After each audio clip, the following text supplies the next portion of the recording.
I've left New Jersey for the farthest distance I've traveled in over 20 years. I'm a changed man. We're going to have to do a bonus pod about your journey, Dan. If you don't subscribe to the Patreon, we'll probably put it over there. Spewpunk, Dan goes to the Cheese Lands. I can already tell you what the name of the episode is, and it's going to be Milwaukee Mauler. Okay, I'm excited about that. And, are you the Milwaukee Mauler yourself, or did you get Milwaukee mauled? Maya went bar crawling with the Milwaukee Mauler. Okay. Hell yeah. A lot to unpack there. Now, Austin, do you have like an easy color-coded system so that people listen to this episode 3 months into the future? They know which Spewpunk to go back to listen to find out about the Milwaukee Mauler? No, I think what it is that if you're not subscribed to that feed and you hear this, then the realization will hit you that there's months of incredible content you're missing out. You'll be overcome by remorse. You'll immediately have to support the show because otherwise it goes away. And that would be sad for me personally, and I don't want to speak for you all, but I would hope you would be at least a little upset. I'd be inconsolable. I'd be crying rivers, the new ones causing ecological disasters, enticing beavers from across the nation to create dams. I didn't realize your power had increased so much because of your journey, presumably. I've been reborn. I'm Dan Walkie now. Damn, that's good. Do you have a whole Milwaukee bit? Do you have a type 5? I could just start saying shit and see what happens. But I think we have a D&D podcast to do.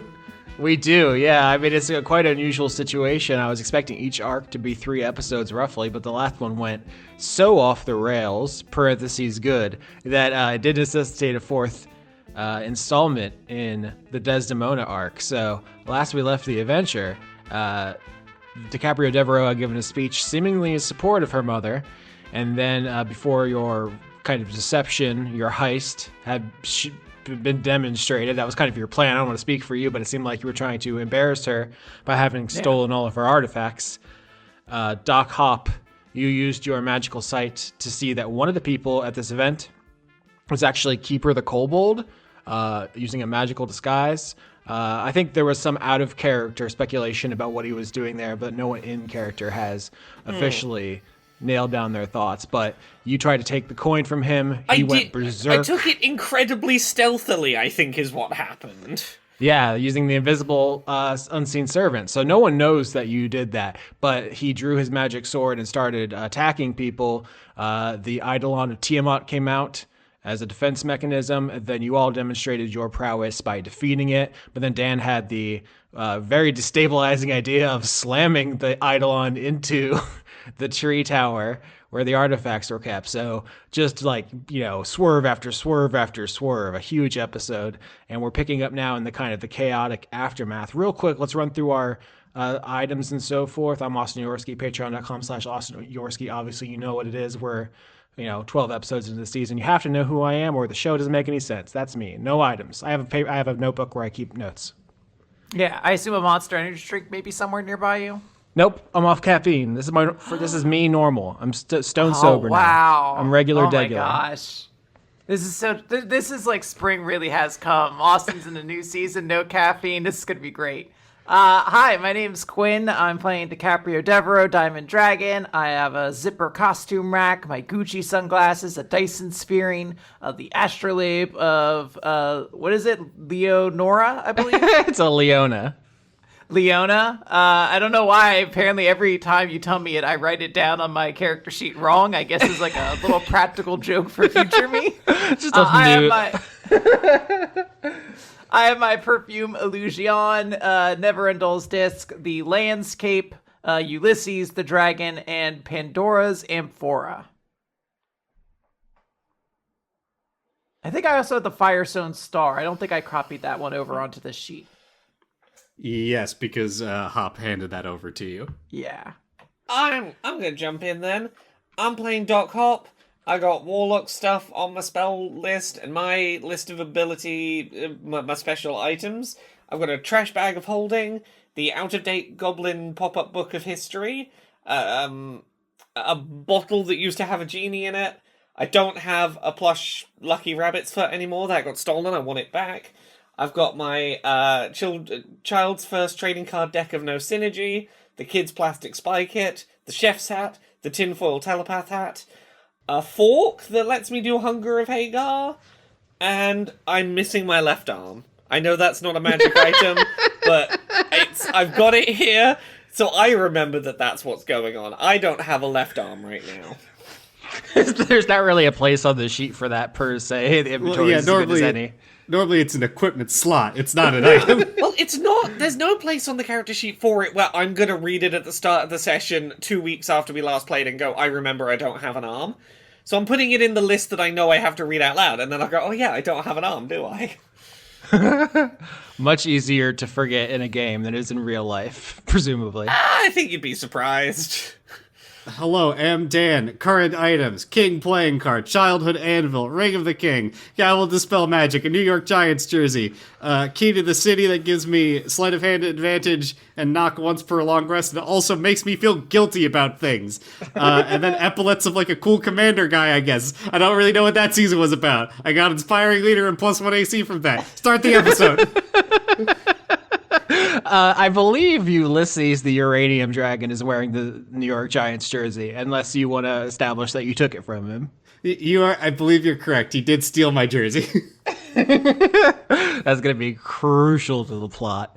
Yes. I suppose I also should mention that I have the other artifacts from the tower that I think Hop has some, Rex has some, and then Viola has the egg, and then I'm holding on to basically everything else. I've got the fork. That was one of the things, wasn't it?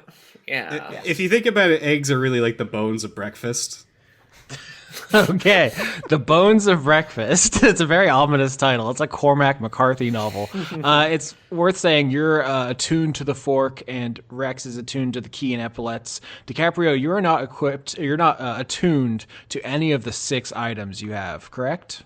Yes, I don't believe any of them I was able to attune to. The ones I could, I opted to let other people have. Yeah, that's important. So 6 unattuned artifacts in your possession.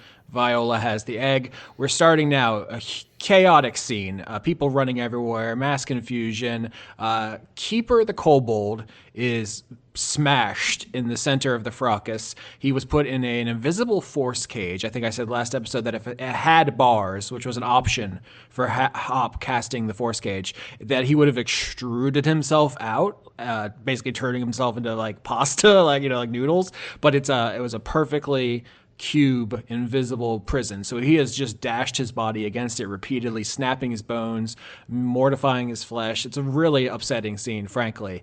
In the background, you see the tower that once held the artifacts has been impacted by Tiamat.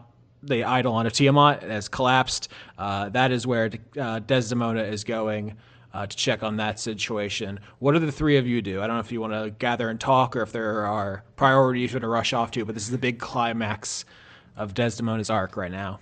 I think Rex was actively trying to eat the Eidolon. Oh, yeah, I think you did say you were trying to rip out its mechanical heart. You have defeated it, so there's no rolls here unless you're trying to go for style points. You can do whatever you want to this robot thing. Do I perhaps grow a second head from trying to eat a spark of a dead god? Roll religion. This is so funny. I never know what the fuck you all are going to say. Okay, let me see here. That is just going to be a flat -1. But I have foresight still, so I have advantage. Wow, you remember from last week that you could see the future? Hold on. 8. I don't think I'm growing a second head. Or maybe I am. I don't know if this is good or bad. With advantage, you get an 8, so not good. No, there's this, what used to be an enormous 5-headed dragon construct made of metal, and it has been warped by the impact, so it is, it barely resembles a dragon anymore, and you cannot find anything meaningful to interact with here. It is just a flaming wreckage. But that's what you're doing. What about your siblings? As soon as I don't think this is rules as written how the force cage works, but I'm gonna just play in the space a little. As soon as, it doesn't feel like I'm having to make an effort to keep the force cage there, if there's a sense of, I left this box with no air holes in it, and whatever is in there has stopped moving. I'm gonna slowly open the force cage back up. Maybe turn it into the version with bars, just to see how it's going. To discover that our friend is no longer trying to escape the box. Yeah, I was just double checking. Not a concentration spell, it's just duration 1 hour. So I think the way this works is you can drop it or not. I think that's interesting. Can I get a medicine check vis-a-vis the smashed kobold? Medicine, sure. Oh, I'm not in the roll 20.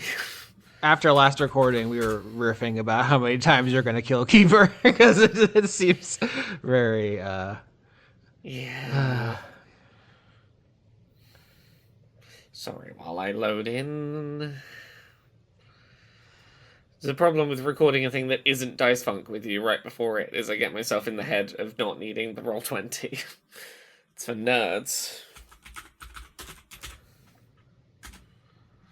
11. So 11 is above average. You see that he is very badly injured by trying to exit the force cage, but is not dead.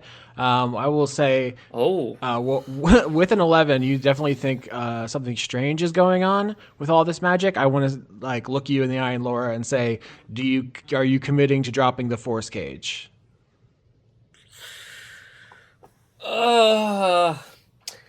Is it an option for me to swap it into the cage configuration, but keep it in place? Okay, so you are still a giant steel dragon. You land near the force cage. You wave a claw at it to change its configuration so you can look through the still invisible bars. This is more for you than like anybody watching necessarily.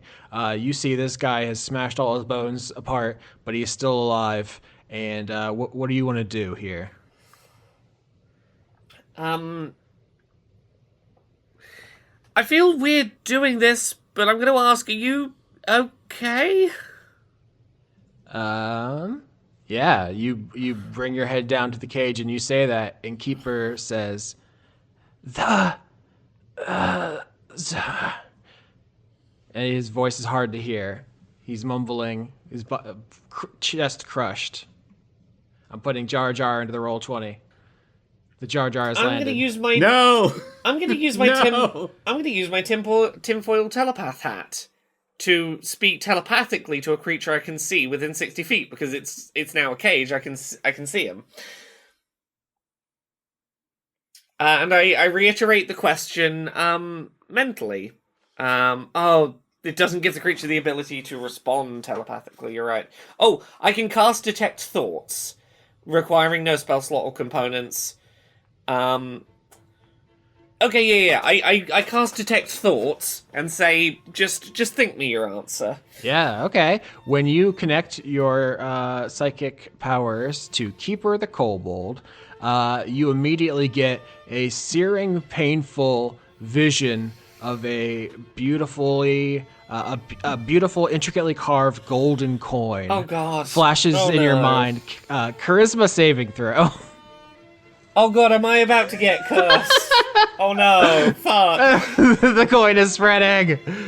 Laura, you can have my ex-girlfriend. You cannot have my coin.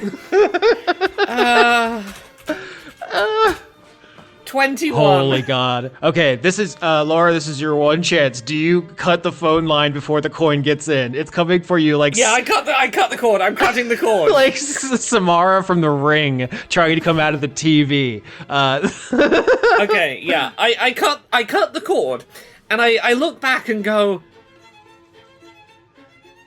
How bad is that fucking curse? Yeah, you just got one word in your mind ringing. The word is Zohar, Zohar, and that terrible feeling the coin almost got into your mind. That is what is happening to you, and you know. Hey, DiCaprio, does the word Zohar mean anything to you over there? Let's see. May I roll a religion check as well? Sure, one for everybody. Oh wow! Because my curiosity is whether just like being cursed by the coin makes you automatically go, Zohar. It's that inscription on the back of the coin I keep seeing. I rolled a 21 for religion, Austin. Wow, that's very good. Yeah, I will say that Zohar is just a word that means splendor. Is literally what it means. But I think when you hear the word, you are seeing a large gold coin bouncing around in your vision like the DVD menu, and you feel it resonates. You feel sick, and the coin. You know what? The coin in your vision is still increasing. Like I think I said last episode, it is threatening to completely blind you at this point. You know how like I forget the Japanese term, but it's like the kid who's like too old to still be thinking they're like a master of darkness or whatever. Like I'm holding my Chuny. Yeah, Chuny. Like she's holding her eye like one of those people do, where like I can't keep it sealed inside, but she is legitimately like this fucking coin is driving me insane.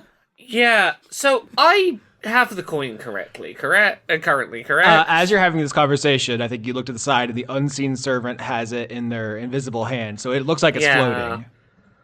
Okay. So I'm in a tricky situation here because in the short term...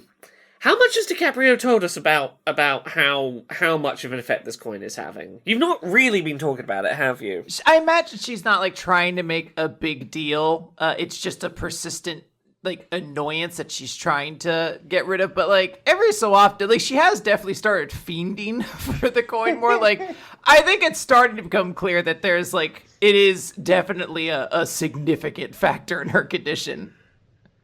Yeah, Rex I don't think is part of this conversation, but I think he's aware of the fact that if it's one of his mother's curses, you really don't want to be fucking with it. If that much is known, I think Hop is going to make the decision here to say, DiCaprio, I'm going to get my unseen servant to hand you the coin. Hand it back to the unseen servant as soon as possible. Why? This coin is going to... Because, that person here who's just clearly tried to turn themselves to paste, pushing their way out of a magic box? Having the coin didn't stop it doing that to them. It's not like just having the coin is going to make whatever it's doing to you go away. So, like, get a bit of a fix of the problem, but don't hold on to it. Do you think you can handle that? Are we creating a coin injection site? I'm trying to create, a safe use situation here. It's like, look, we give you enough to get you through, a little of the withdrawal symptoms, but we're not handing you, enough to OD. Coin harm reduction. This is Coin Hamsterdam. I'm so excited about this. Yeah, does DiCaprio genuinely think that they can take the coin for long enough to get some reprise and then hand it to the invisible servant? I think DiCaprio is going to say, darling, I'll say whatever you want right now to give me that coin, but I will try. Okay, if you're going to take the coin, DiCaprio, can I actually get a dexterity contest for reasons which will become clear? The unseen servant also wants the coin. Yeah, that'd be so funny. Oh, fuck off. A dexterity check, you said? Yeah, that's what I said. I rolled a 9. 21! Okay, you try to take the coin from the unseen servant, and it pulls a stiff arm, puts your entire diamond dragon face into the ground, and starts running. Okay, I dismiss the unseen servant. The coin falls to the floor. Damn it. It was gonna get away. It was going absolutely Barry Sanders mode on you. I want to go after this coin. I want to, swoop up dragon style and just try to snatch this thing. I cast a new unseen servant. That is a new distinct unseen servant who is not the cursed one. Yeah, I think because of the way unseen servants work, they're not sapient or anything. It would be very funny if this one was also ensorcelled. I don't know how I would justify it, but that would be incredible if it immediately tackled Look, you. if you can think of a way to justify it, go for it, Austin. There's a world in which I do, but no, I think right now it's more interesting. DiCaprio, you pick up the coin and you feel a tremendous, profound sense of relief. I've never done heroin. I assume something in that neighborhood. It is very pleasurable, and it seems like the coin that was bouncing around in your eyesight is gone, but now you're just looking at the coin, and it's taking up the exact amount of your view real estate, you know? Can I try closing the coin in my hand, putting my claw around it and seeing if the coin appears back in my eyeball or not? Okay, yeah, you close your hand around it. No, you do not see the coin in your view anymore, which is good. But you so very desperately want to open your hand. It starts hurting to not open your hand. Like the coin feels like it's heating up, and now you're holding a hot coal. Quinn, have you considered eating the coin? I mean, really, it would solve all the problems. I'm going to ask Hop to pull out her trash bag, and then I don't know if this is actually going to deal damage to my character. I want to fling the coin into the trash bag. I want to just launch it without giving myself an opportunity to try to open my hand back up. I want to see if I have the willpower to do that. Yeah, Constitution saving throw to see if you have the willpower to do that. Constitution, you say? This really isn't only a wisdom thing that's really testing my wisdom and abilities? No, I'm sorry. 17, that's still very good. Yeah, that's good enough for now. Yeah, for a very split second there, you think, oh my god, my hand's not going to open. Oh fuck, and then it does. But you realize with stunning clarity how close it came. Yeah, I think DiCaprio's going to say, see, not an issue at all. And then mentally, she's saying to herself, okay, we need to get this fucking coin thing fixed. I need to speak to Rosalind. Yeah, no, if you don't sort this shit out, you might find yourself literally pushing yourself through a solid wall after it, and that wouldn't be conducive with your horde. When you say that, Hop, gesturing to the force cage that no one else can see, you do notice Keeper the Kobold standing there, bones unbroken, flesh untorn, blood unspilled, holding a blood-red sword. If you'll recall, the blade was white when he took it out, and he is sheathing the blade, which has been completely doused in the blood of the people who were here. Is the sword pacified? Yes, I got some powerful strokes, gesturing to the people who were cleaved in twain, like two people just fully bisected. And it's not going to try and want to kill me again? I didn't think so, but I'm not sure now. What happened with you? You're cursed real fucking bad. Forever. The genie made it so that I'm cursed forever. To be how I was before I died. Oh, God. Oh, forever. You can't uncurse yourself. That's what you wished for, Keeper says. Yeah, it is. Yeah, this is why I didn't use Wish 2. Yep. Keeper looks down at their body and says, I'm like this forever. No matter what happens, I'll just be like this again. Oh, like I can't even kill you. Well, you could drop him off the side of the world. That's always an option. That's, again, always an option. I'm advocating for it every season now. Misa hates this. Do not. This is what I get for trying to be helpful. Yeah, it probably would have been easier just to kill me again as a ghost. Probably would have done. I wanted to do something nice. And instantly regretted it, hence not using wishes 2 or 3. This is why Rosalie always says, don't worry about small folk, they know what they signed up for. Well, yeah, but small folk make such interesting things. I was trying to do a positive. I was trying to be benevolent, I believe is the word. Now, wait a moment. This little goblin, I believe, is immortal. Keeper's pacing back and forth in the invisible cube now, one hand on the, butt of the sheath sword, just kind of smiling mischievously. He says, "Seems like it. Praise be to Rosaline, whose claws cleave the earth."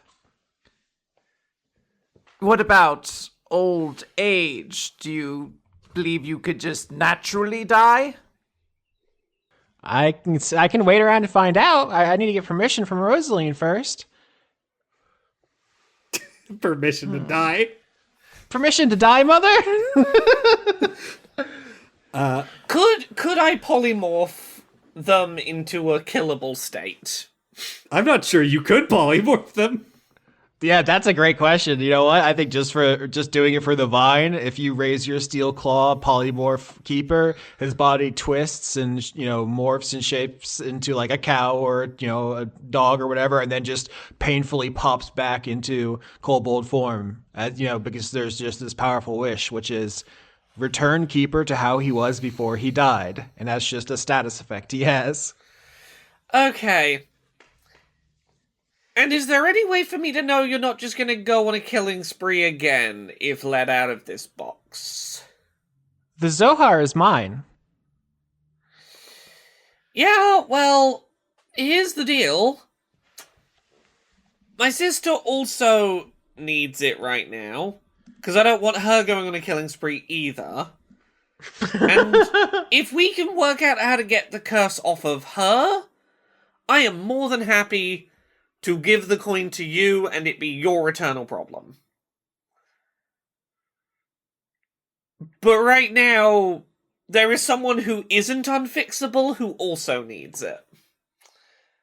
I don't get to make these decisions. You have to clear with Rosaline. I'm just supposed to be here making sure that Desdemona doesn't give away all the dragon things to smallfolk. Is there a thing that we can put this individual in to transport him? Because this is essentially a political assassin in our culture. Like this guy was here to fuck up a bunch of things that the Accords technically are here to do. Call back to previous episodes, Scary Eyes Guantanamo. You could put him in the bag of holding. I think you do have in prison, Gwen. Yeah. Which I think does let you just put him into a little jar if you wanted to. Austin, I'd actually like Rex to do something here. Okay. Since he's kind of off doing his own thing after determining that he can't eat this dragon for power. He's gonna make a move here. All these small folk are running around panicked, right? Yeah, so I would say the assembled delegates and so forth who are here to see Desdemona's stuff have mostly either just fled into the forest randomly or have gathered around Desdemona herself at the remains of the tower. Are any small folk actively in danger at this point from I don't know, fires or things? I think I said in the previous episode he was actively trying to not cause collateral damage, but he was fighting a shard of Tiamat, so I don't think he was fully in control of that. I think if there were anything like that, it has died down. Some of the delegates were genie folk, genasi elementals and stuff, and some of them are able to conjure water and so forth. So I think they have taken care of it. I was gonna have Rex make a choice to actively try to pick up rubble and get people out of danger if they were. But since that doesn't seem to be a problem, he's just gonna try to see if he remembers seeing a claw anywhere as he threw Tiamat through several buildings. Okay, so you're saying see a claw. What are you referring to specifically? He's trying to see if if during this fight that he did throughout the entire area, if he remembers seeing the claw that Viol is looking for anywhere throughout that, in passing or anything that seemed like it might be housing it. Okay, yeah, that's what I thought you meant. I will say that is not going to be something that you can just spot. It's this mountainside is enormous. Mm-hmm. But on the first suggestion you had of saving someone, I will say that if you want to make a conscious decision here to make a positive impression on a delegate, that we can say someone is in some manner of trouble. I think that's actually more interesting if you want to do that. So that's what he would do at this point, because he's been told the plan is supplant Desdemona. And that's going to require some level of helping these small folk out during the middle of this. I think he's rationalizing it to himself as like, oh, you know, he's heard of kings like going in and obliterating a country and then rebuilding it back afterwards. So that's what he views this as. Yeah, so if there's like, one of the heads of the Tiamat Eidolon broke off and landed on somebody, and you can use your, phenomenal muscle power to deadlift it off, and then that person will owe you. I think that's interesting. Yeah, that's what Rex will be doing. You can go back to talking about the everything No, else this at is important. Can I get athletics? Absolutely. I have a 17 with advantage, so let's write that out. 34. 34, my word. You are the strongest boy alive. You are absolutely able to pick up in truly stunning fashion a piece of the Eidolon, which has, pinned the leg of some delegate. And they thank you profusely. And this is like, we can cut back to the other very pressing issue, but I'll say this is like someone that you now owes you a huge favor, which may come in handy to play the game, as it were. Rex will sort of like declare to everyone who can hear, be not afraid, small folk. As you have seen, between my sisters and I, there is nothing that stands in our way, and there is no problem of yours we can't overcome.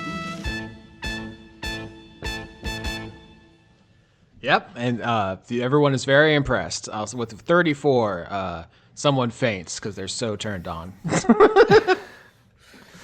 Yeah, do we have a way to contain this little guy long term, that we can move him around and keep him contained until we sort the coin shit out? Yeah, I mean, DiCaprio does have the spell in prison, so I could cast in prison and drop him in like a fucking bottle or some shit.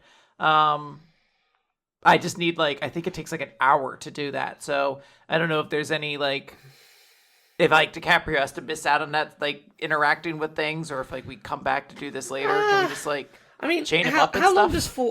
How long does force cage last? Worst case scenario, I could keep him trapped in the cage until we finish sorting the other shit out. And actually, it only takes a minute for me to cast imprisonment.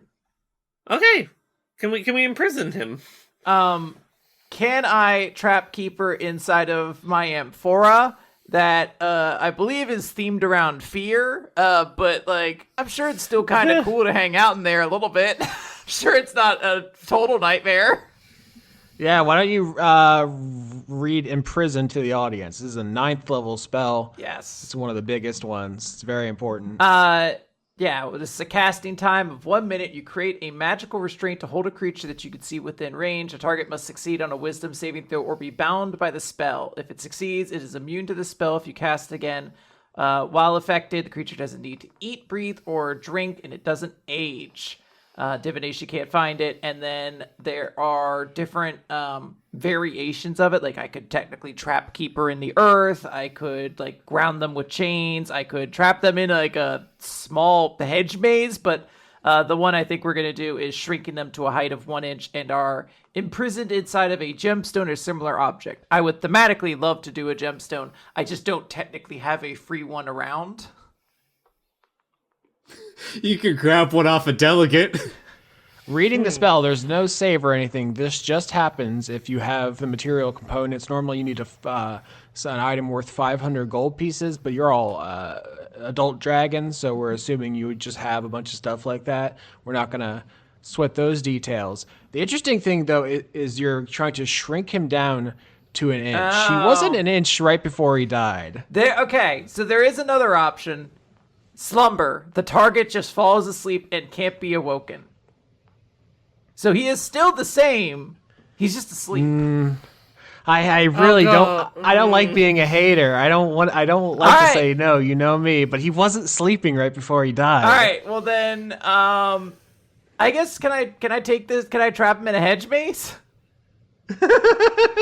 Wow, just like your mother. Just the one dude. It's not even that big of a deal. Everyone grows up to be their parents. Oh my you and your God. hedge mazes. It could be a labyrinth, a cage, a tower, or a similar confined structure or area of your choice. Could it be like my museum, but like an MC Escher hellscape where you just like you go up a hallway eternally? It's just like the staircase from Super Mario 64 if you don't have enough stars. Yeah, you know what? I like the amphora. I think what it is instead of just shrinking him down to an inch, it's just like a demi-plane inside. Like you, DiCaprio Devereaux, don't know what's inside the amphora, really. You know, it's like if you open it, someone will become terrified or one of several conditions. But it could just be a space where Keeper could be like before they died in there. Yeah. Very much. Okay. And I'll say this. Keeper wasn't scared immediately, imminently before dying, so I won't be scared in there. So morally, you're fine. Morally, I'm A-okay. That's all I needed to hear, Laura. Thank you. How much farther can we take this? Was like Keeper maybe about to sneeze right before he died, and now he's trapped in that torment? Trapped like that forever. Yeah, that happened to a lady in Florida. It was really sad. Keeper's pacing back and forth, hand on the sword, as you two discuss imprisoning him, and he says, I have no fear. Mother Rosaline's jaws will pry me from any trap.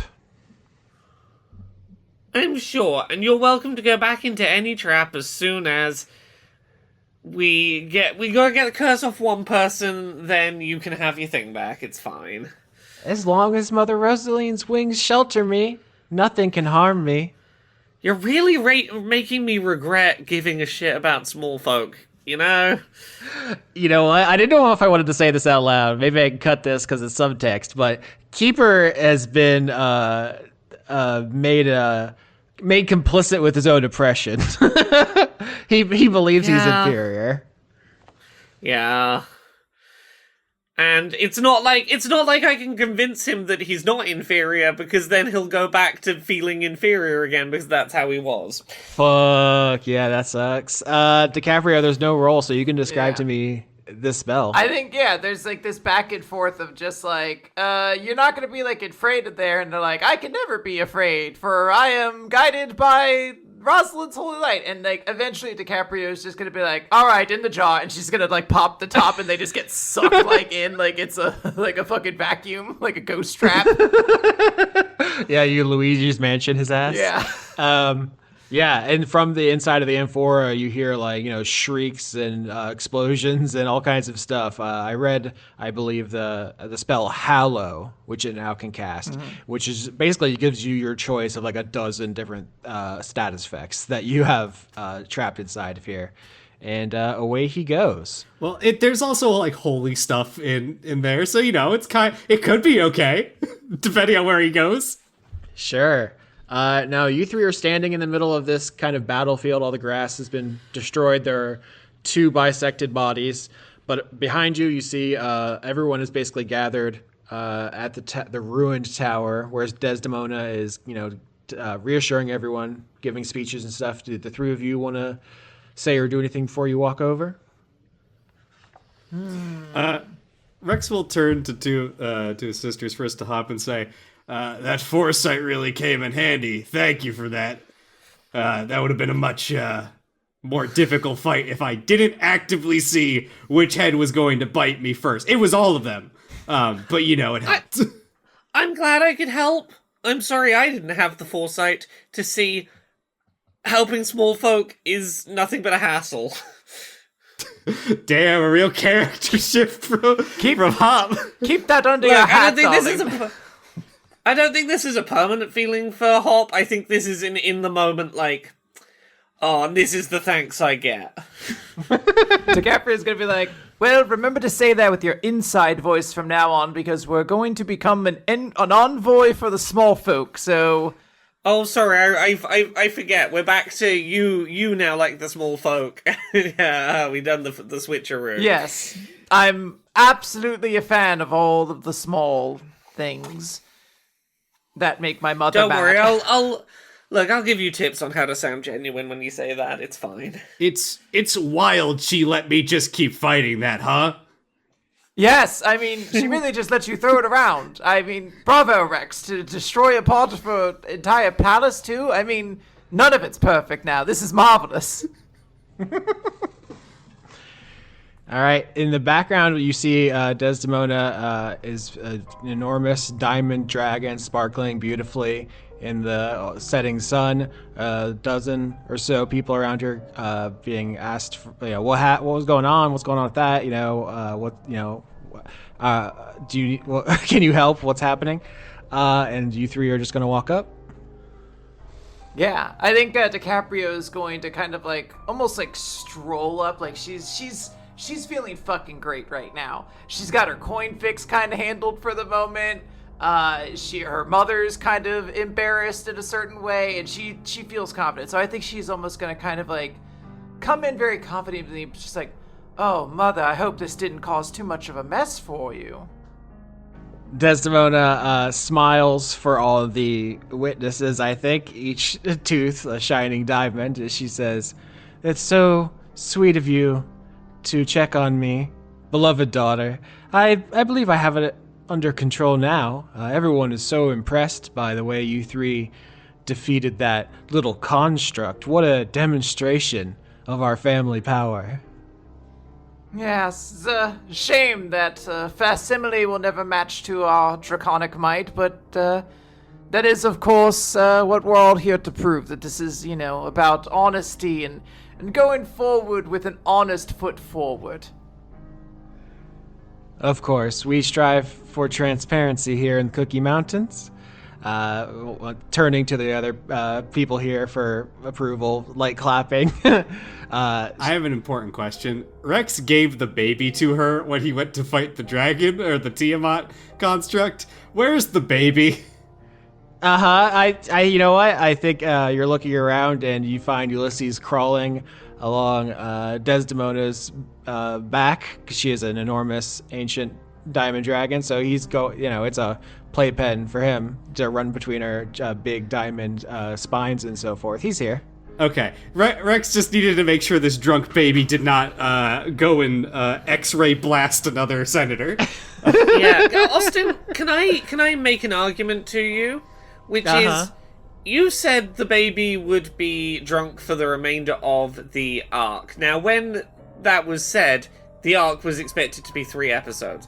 The arc has gone long, which to me says we've passed the point that the baby was planned to be drunk until, and the baby should be sobering up now. I'll roll a constitution for the baby. 13. He's still tipsy. He hasn't drinking anything in the last hour, so he's sobering up a little bit, but he's still silly. Can I, is he kind of winding down? Like, is this kind of reaching, like, a level where, like, if I cradled this this baby, like, would he, like, chill out, do you think? Aw, yeah, if you want to roll animal handling to give him a little nap, pick him up. Austin! You can't make me roll animal handling to take care of my baby? What the fuck? That actually feels kind of accurate. When is the last time you cradled a squirming child? I think you'd find that it's very similar to handling it. Well, I rolled a 3, so of course I get advantage, right? Do you drop the fucking baby, Quinn? I can't possibly. No, I'm just kind of like setting him up to move him to one of the other siblings to pick this baby up and fall asleep at a cute scene. Okay, so you pick up Ulysses and you're like, all right, time for a little nap, and he just steps on your face to crawl over you to jump into Hop or Rex's arms. Rex will take the child. Okay, he's squirming and worming. Do I have to now make a animal handling check? If you would like for him to have a nap, yeah. Okay, let's try to rest this baby. This is the most important thing. The genies here are like, a civil war has erupted and engulfed our society. 18. He falls asleep immediately. You're so warm, is the thing. Rex looks around and goes, "Where's Viola? She needs to see I'm also good with children." Yo, where is that Hoppy?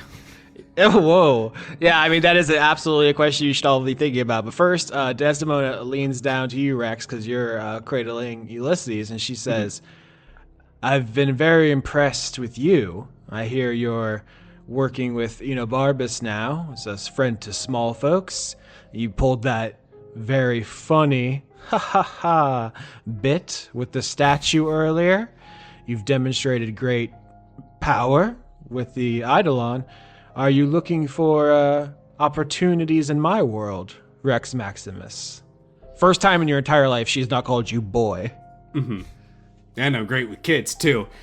Rex will look to his sisters and say, I believe we all are. We're sort of a package deal.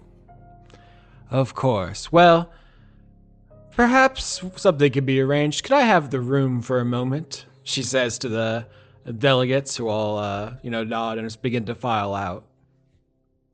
I just want to kind of watch her face as the room files out. Like, I don't know if this is an insight check or just like intimidation or so. I don't know exactly what it is, but I am not breaking eye contact with her right now.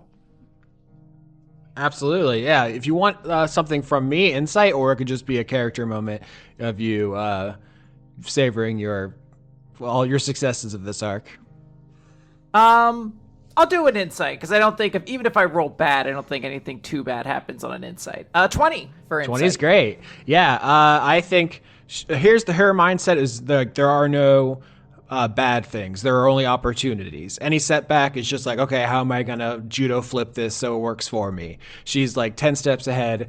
Now she's like, okay, I was trying to impress them with the Tiamat Eidolon, but now I'm impressing them with my powerful children. And Rex was like the most visibly heroic, so she's immediately pivoting to Rex is cool, Rex is, a hot product, we're going all in on Rex, is what's going on there. Also, like with the trophy, the statue of you that Rex gave her earlier, she was like mad because she wanted the Navineral's disc, but it's like, being mad is for losers. Instead, it makes more sense to just be like, oh, you did a very funny prank, how clever you are. That's just like her mindset, is just always pivot to benefits. Yeah, I think in that case, with what I'm recognizing, I think DiCaprio is just very interested to see what she pivots to here, because they have had nothing but like a very contentious relationship since she left to this point, and like, she's just curious what her mom's going to do in response to her and this. Like, she doesn't even know what we've taken at this point. Like, she just kind of wants to see what her mother's going to try to do. Well, yeah, so I was saying in the background of that keeper scene, she was looking through the shattered tower. So once witnesses leave, she says, congratulations, Orlando's children, on taking all my artifacts. If you need to keep him happy, you all can have one. But I'm going to need the rest back. Let's not be children about it. Mother, are you insinuating that you were keeping powerful, unduplicated artifacts here? That's against the Accords. Are you going to do something about it, Misty? I don't really know if I need to right now. I mean... Okay, if you're not going to do anything, seems then like I think the you're done party's talking. kinda... I think you're done talking then, aren't you? Rex Maximus, what do you think? I think... Can I knock something over with my tail in the background? Yep, absolutely. Like a flower pot, just knock it off the fucking pedestal. Yeah. So when you knock over the flower pot, you just see like 12 elves kind of just like fade into existence, just to like let you know they're there, and before they melt back away. Just like there's always an elf around here, you know? Rex is gonna look at her and say, I think you're making this request from a position of weakness. Oh, that's adorable. You're what, 15, 16 years old? You're cute. If you start something right now, directly in front of all these delegates, how's that gonna look? You gonna kill all of them, wipe their memories? No, it'll just prove how I'm stronger than the people who are stronger than Tiamat. One of you is missing a fucking arm, boy. If you want to throw hands, if you want to throw claws. Oh, yeah, and that's gonna look so good after you talked about how your daughter loves you so much as you beat us into the ground right in front of them. It'll be a friendly exhibition, and then when you come back, from the resurrection cult. Everyone will be so happy to see you. It'll be cute. I'm actually warming up to this idea. Who And wants they'll to, never who wants to let strike you first? forget it when you lose. Hey, you know how easy it was for me to lose this arm? What if you lost all of you? Because it could be real fucking easy. Oh, the doctor speaks. Oh, I didn't even realize that was on the table. It's usually these two. Oh, so cute. She, like, goes to, like, put a claw under your chin, like you're scratching a cat. Don't speak down to my sister like that. Well, you all are so much lower than me right now. So the deal is, you give me back enough of my items that your dad will be happy with the whole thing. And then if the small folk movement needs you, I will call for you and you can help them out. That's my offer. The, I guess, alternative is we see whose breath is colder. I'm honestly kind of disappointed, Mother. I thought you had something in your back pocket, but you don't. That would be devastating if I gave a fuck what you thought, Misty.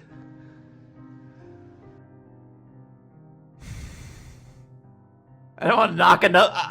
I want to knock another plant over. Like every time she calls her that, like she's definitely just infuriated. Yeah, 23 from an elf who shoots you in the butt with an arrow. I mean, it does hit.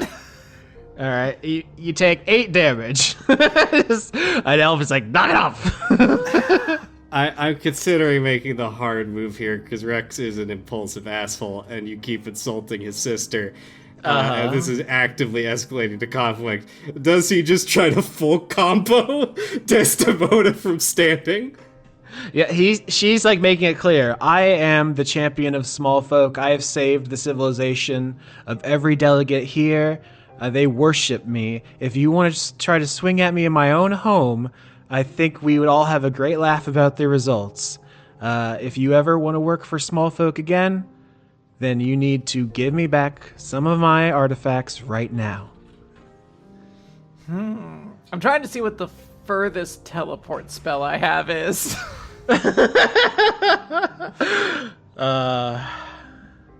Sadly, I really didn't take that. I don't think there's like a way for me to just like bolt and be like, later, bitch.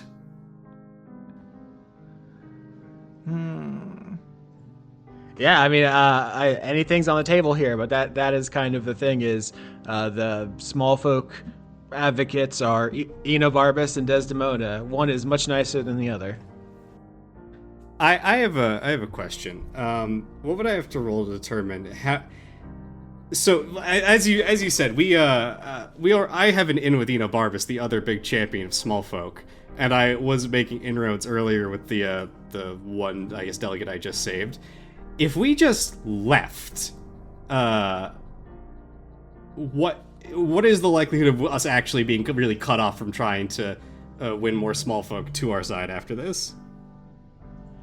That's a great question, Dan. So I think I said this last episode. I drew a little political compass with the 2 axes being small folk and Gladys Accords, and there are dragons on every side. So there is a possibility where you make an enemy of some people and have other friends, and some people complicated.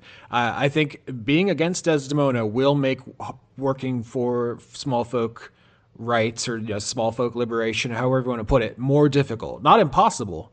Mm-hmm. But it's going to be you're going to have significantly, shot yourself in one of your feet going forward. But that's a thing you can do. She's also making it clear: give me my shit, or we're boss fight number 2. So yeah. Do I want to really put my finger on the button here, as maybe as literally as need be? Do I want to try to use the nuke option of like, well, if you do that, I'm going to fucking blow your entire kingdom to hell? That is a really interesting choice. I mean, when I gave you the nuke. Yeah, I think like DiCaprio might almost like. I think she needs to get called Misty a couple more times, and she might just pull out the nuke and be like, "Do you want to go, bitch? Because I am happy to be obliterated with you in this moment." Yeah. So I don't think anybody has done anything yet. You're all just talking about your options. Yeah. I will say She is looming over you. She's enormous, kind of hard to look at because the evening sunlight glints off her in a million radiant colors.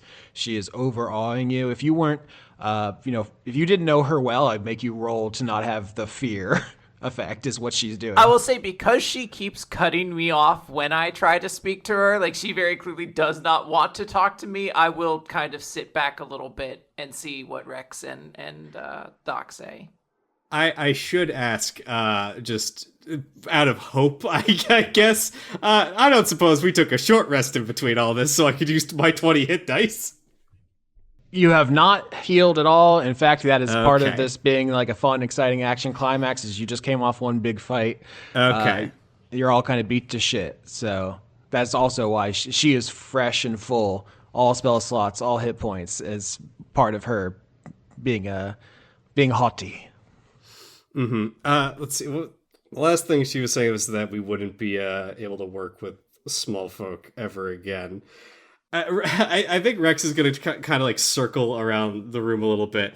I think probably gently placing Ulysses down as this starts to get tenser and tenser, like into I don't know, just the hands of a random elf. Yeah, to deal an with. elf appears with a blanket and a bottle. Yeah. I already told you I'm not playing your games. So I think you have to ask yourself, what's gonna hurt you more? Losing these artifacts, or the potential of what happens if you lose the fight? I've never lost a fight, so I wouldn't know. You lost Dad. And DiCaprio robbed you. If Dad had left her, I think she would immediately have hit you, but she left your father. Yeah. So for a second there, I was like, is that the go time? Are we going? But no, she just looks at you and she says, I'm exactly as important as I ever was with him. He just turned over all the responsibilities I was doing officially to me unofficially. So I guess then you're on great terms with the others? The newer models? Well, I won't gossip here in front of Rex and Hop. Everyone has a place. Everyone's doing exactly what they need to do. Interesting, you can use their names when you're not speaking to them directly. Otherwise, it's just Boy and Doc and Misty. Are you a grammarian or a fashion designer? I don't think you could understand what I do. It's sadly above you. Just as a quick heads up, Austin, not like for any particular reason, I'm using my ability in the background of this conversation that takes me 1 minute to do, where I regain all my spell slots. Okay. Wait, is that a named ability, or are you just starting to say that warlocks get their spell slots It's on short rest? Eldritch Master, which like I'm not technically a warlock, so like in a warlock you basically spend a minute asking your god to give you all your spell slots back, but here it's just You're asking yourself for permission. I'm like, look, I can only like psych myself up once a day. Can this be when I psych myself up? Yeah, this can be when I psych myself up. All right. Oh, that's fun. So yeah, I like that too, because there's rarely going to be an opportunity for you to where you need your spell slots, but you can't short rest just because the way we do the show. So I like that you're getting an opportunity to use that ability. Yeah, this is a rare. I can't short rest, but I do want all my stuff back. Eldritch Master, you can draw on your inner reserve of mystical power to regain expended spell slots. Yeah, so you're just very powerful. It's good. I'm just psyching myself up. I'm going like, look, there's got to be at least a little magic down in one of my claws I can sort of big up. Is Desdemona also like the oldest wife, as in like the oldest of them, or are they roughly all similar in age? She's the oldest. Yeah, definitely. Mm-hmm. You know, after all this, I wonder if maybe the small folk are thinking, you've been their defender for such a long time. But how many more years you got in you? Maybe they need someone who's gonna be around for the long haul. Oh, do you want to be my apprentice? That could be fun. Fire and ice. Yeah, I could definitely see that. I've been looking for someone to succeed me. There just hasn't been a natural candidate who I could pass my wisdom on to, you know? I don't think there's someone that's gonna succeed you. I think there's already an upgrade. You're welcome to try, little man. Mother, please, this is getting embarrassing. We're in my lair, dear. The embarrassment is already quite obvious. There's nothing you can do but turn over the items. We don't know what would happen. We know that when we hit these items, it like opens a portal to the form of the thing it is, I guess. We don't know what would happen if Rex just tried to beam Desdemona right in the head with that key. Technically, anything is possible. You know what? You ever played any point-and-click adventure games? You could try combining anything in your inventory with anything in the environment. Mm-hmm.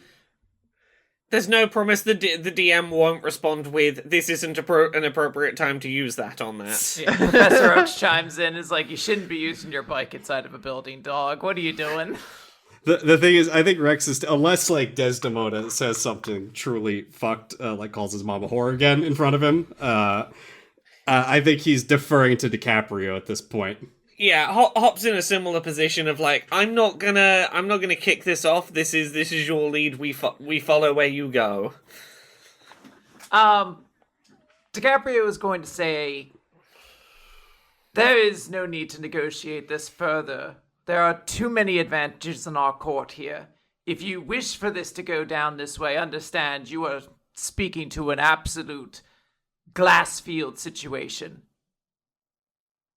You won't be speaking about a future at all, Mother. You will be speaking about a desolate wasteland where your lair once stood. I believe that you believe that, Misty. But either you've forgotten the spells that I know, or you're deluding yourself. If you call me Misty one more time, you'll get to see real close what Neverendall's disc can do to a place. I don't think you quite realize how much I hate you, Mother. I will gladly burn in hell with you forever if it means sending you there. He must not have been paying attention during lessons. Hell was destroyed thousands of years ago. I do... It's going to be hard for us to be resurrected by the cult if we're all vaporized. They do require a bit of hair or bone or something. Hop is taking like 3 steps back during this conversation if that's going to help. I am hoping my siblings take this as an opportunity to maybe get a little distance. Yeah, I think Rex might be grabbing the baby. Are you taking the elf that was holding it too? No, he just kind of pushes the elf down. Okay. Yeah, you know what? Do you want to roll intimidation? Because I think that Desdemona is going to call your bluff. Because she doesn't think you're going to vaporize yourself and both your siblings. I think she probably believes you'll do it to her, but the range on the Neveneral's disc. Do I get advantage because I truly hate this woman, please? Sure. 15. No, 15 is not enough to intimidate an ancient dragon. Can you get double double advantage? Because I very genuinely believe you're going to do it. No. So Desdemona's frill, because she is a kind of frilled lizard, is what she looks like as a dragon. Completely puffs up enormously like a radio dish, and she begins advancing. Have any of you seen a frilled lizard before? I think they're Australian. Yep. I saw a very funny video recently. I think that is exactly what she's doing now. Yes, I found it. Where because they're not very big. They come up to like a human's knee when they stand on 2 legs, but they are very aggressive, and they just start running towards you with their frill extended. And then she's gonna do this exact thing to you, DiCaprio. She doesn't. I'm not making anyone roll initiative, but that's what's going to happen if you don't give her the items before she gets to you. All right. She's attacking me then. Her frill puffs up fully, like a sunrise of radiant colors. She stands up and begins coming towards you. She hasn't physically hit you yet, but she is. It appears about to. Okay. At this point, I do want to cast a major illusion and create an illusion of myself, and then just start trying to sneak away, leaving this thing here. I want her to focus on that and just see it, basically a test to see if she can see through the illusion. Okay, what level spell is that? Because she is a wizard as well. She has counter spell. It is a 3rd level spell, I think, is major illusion. If the creature is casting a spell of 3rd level or lower, its spell fails and it has no effect. I mean, are we going to get into the counter spell fight, Austin? Is that really what we're going to do here? Here's the thing. She is a dragon in her lair, so she has a bunch of lair effects that she can do here, in addition to her bonus, her normal stuff, and then her, boss abilities as well. So, before this gets too much more out of hand, casting this will cause it to stop affecting Rex, but I am going to cast Foresight on DiCaprio instead. Now that I have my spell uses back. Okie dokie. You.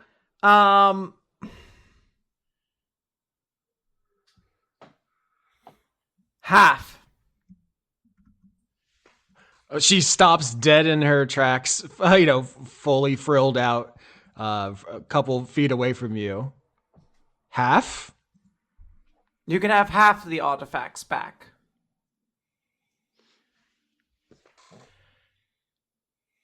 Deal. Good working with you. So I'll call on you if the small folk need you then? I'm trying to think how I want to respond to this in the cuntiest way possible. You could say, I believe we already gave them our cards. She's smiling broadly, looking at the other two of you, and she says, your speech was very convincing, very moving. I think they were really touched by it. I wouldn't keep being so patronizing. I genuinely think she's going to set that nuke off if you don't shut the hell up. Yeah, again, she really doesn't like you. Take the win while you're getting it, because... yeah. I don't think you should talk to me in that tone either. If you're... I don't know where you get on your high horse with your strung out mother. Half, and you apologize to my siblings now.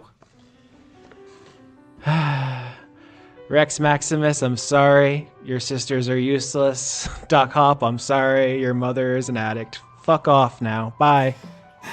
I think Rex turns to DiCaprio and says, I'm sorry. And then he's going to attack her. Like the end of Django Unchained. Just shrugging.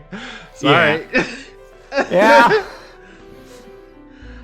Okay. He kept saying he does not give a fuck about this stupid game. Oh, wow. I really thought, okay, well, we're skipping to the boss fight. You're going to give her half? No? All right. Let's see. I am fully ready. This is our first ancient... Oh, Enobarbus is also an ancient dragon, but he's nowhere near as old as Desdemona. 13. This is initiative. Yep. 10. You have advantage. Oh, that's right. Thank you for it's up 6, so 10. 18. I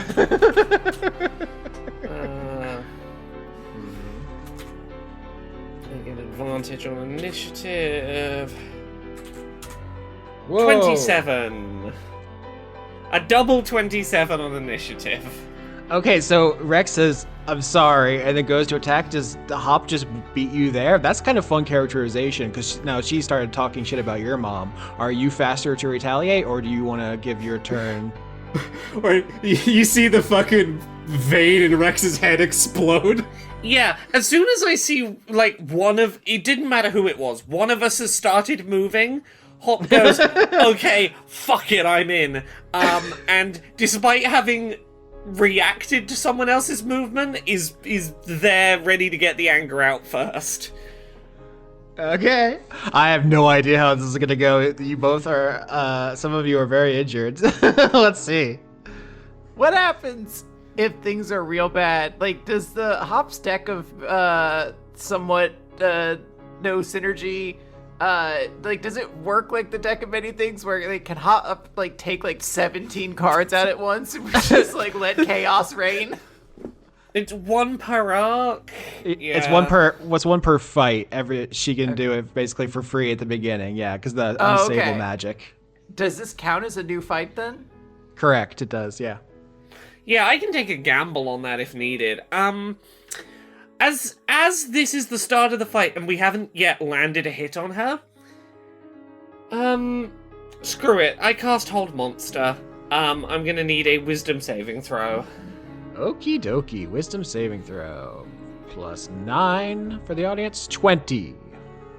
You just succeed. Okay, one sec. Okay, it does nothing. So close to paralysis. Okay, so the visual here is the three of you standing in the wreckage of the arboreal tower where the artifacts were. She says to you, DiCaprio, you demanded an apology? Who demanded the apology? I demanded an apology, and to keep the deal where it was. Yeah, so the scene is her frills fully out. She's resplendent and beautiful. She says, DiCaprio demands an apology. She says, Rex Maximus, I'm sorry, your siblings are losers. Doc Hop, I'm sorry, your mom's an addict. Which, you know. Oh, she was calling Hop's mom an addict. Okay. Yeah. And then Rex turns to the group and says, I'm sorry, vein bulging. But before he can strike, you try to raise a claw and do hold person. There's a flash of radiant light as she just deflects the spell with overwhelming magic. Do you want to pull a card, or because if you got 27, you become before the lair action? There's actually going to be a lair action before Rex's turn. But if you want to pull a card, you're entitled to do that. Yeah, fuck it. Pull a Double card. down. I'm doing it. Look, at this point, I've got to take the gamble. It's even is good, right? Even is good. We're here to roll dice. Holy shit! Crit 20. Oh boy. What does the 20 do? Her fucking flesh explodes off her bones. Okay, I don't want to spoil it. I'll say that is one of them. That's not 20 though. 20 is the best and also cutest one. You pull a card, Doc Hop, which says on it, Dire Muskrat, which has a picture of an extremely fucked up looking rodent. It is extremely cute, but also ferocious. And you get, so this deck of cards is made for your small folk form. You summon a very powerful magical mount for your level 1 character. It is a dire muskrat. He's very helpful and useful in many ways that aren't fighting an ancient dragon. Look, Austin, can we spitball? Is there any way that this muskrat could be useful in fighting an ancient dragon? Like, I don't know, is our enemy allergic to muskrat bites? I don't think so. The thing that comes to mind is you could put Ulysses on him and get him out of there, because this fight is going to be quite big. I think that makes sense, especially if DiCaprio sets off a nuke. Yeah, sure. Okay, there we go. I got baby out of here. But you do now have a paladin mount for your level 1 character for the future. Oh, this just sticks around as like a permanent friend I have now. Correct. Yeah, you have a dire muskrat. Oh, okay, that is pretty cool. I thought so. It's especially with a level 1 character, you basically are now 2 characters, which in some ways kind of doubles your utility. Oh, I'm looking forward to that. Let me write down my new friend somewhere. But I will say it is now lair action, so you hear Desdemona's voice echo through the forest to all the assembled delegates. If you thought the Eidolon of Tiamat was powerful, if you thought my associates were powerful, come witness the majesty and elegance of a true ancient dragon. DC Constitution saving throw 15 as a wind rips through the forest full of razor sharp diamonds and bitter cold. Is this everyone? Everyone, yeah. 15.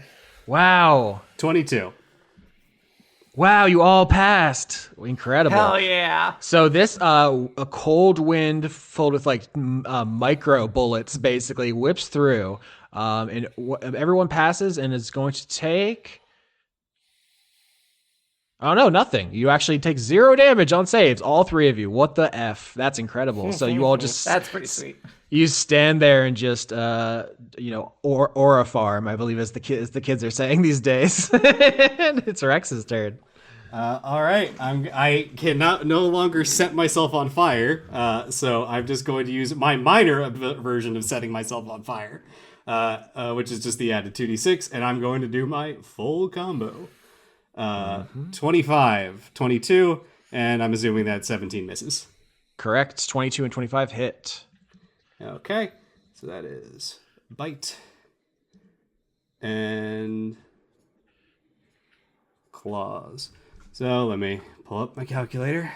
Mm-hmm. In the back of your head, DiCaprio, you realize now, fighting your mother, that you have locked in a choice. When you gave the speech, bigging her up, I wasn't sure which way this was going to go. But I think now you have officially let Lady Falconbridge down, or I guess in your mind, that lady. Like this like a little chart of like affection levels. Like the Viola one went way up, and then there's just like a silhouette with a question mark that like vaguely looks like Lady Falconbridge's silhouette. That just went way down. 56. 56 damage? Yep.